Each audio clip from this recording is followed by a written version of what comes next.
Pero kayong mamusuhayo, nanaka na yun ba? Bantay dagat di sa municipality of Dinagat.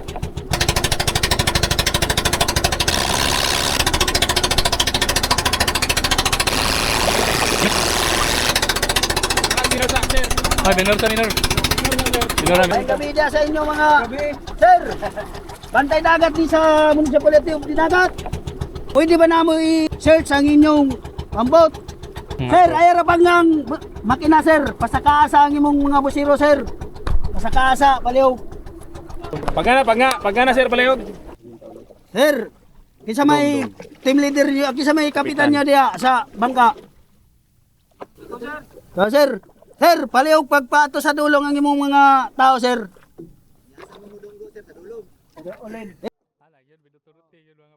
Sir, kung naa kay mga gamit da sir, ibutang gyapon mga hinagiban, bisa kung sa klase nga hinagiban sir, paliw ko pagbutang sa kon sir kanang mga pana ninyo diha.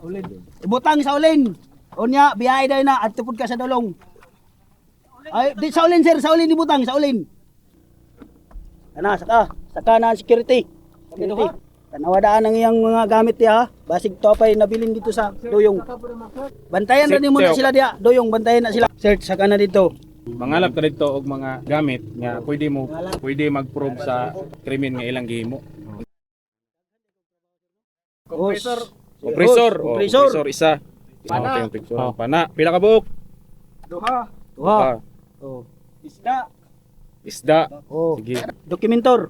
Saka na dito. Sige, saka na sabda. Dokumentor ang mag. Oops. Ano yung compressor? Coast Guard. Ala, i-enumerate daw. Sir, ikaw among dakpon sa salaod nga Pagpanagat. sulod sa santuary. Santore mo Ang gamit nimo buso. Amo mong dakpon aduna may katungod sa pagpaka hilom. hilom. Kay tanan ninyo isulti or buhaton, pwede gamiton batok sa inyo sa korte. Aduna mo'y katungod sa pagkuha sa inyong abogado. Kaugaling ng abogado. Mm. Kung wala mo'y makuha nga kaugaling ng abogado. Pwede ang gobyerno mag-provide sa inyo ha, libre. Walay bayad. Itan ba nimo ang tanan nimong mga katungod? O sir. Oh. Palayo kog saka sa imong duha ka kamot sir. Kuyo ko ginahinay sir. Kuha dyan.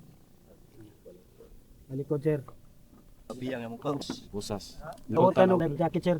Kapkapan sir. Oh. Kisa may operator niyo sir. Pwede na ka dito magpandar sir. Nya rumbo ta Tasa. dito sa bus station. Oh. Rumbo. Kana. Kaso hindi na makarga.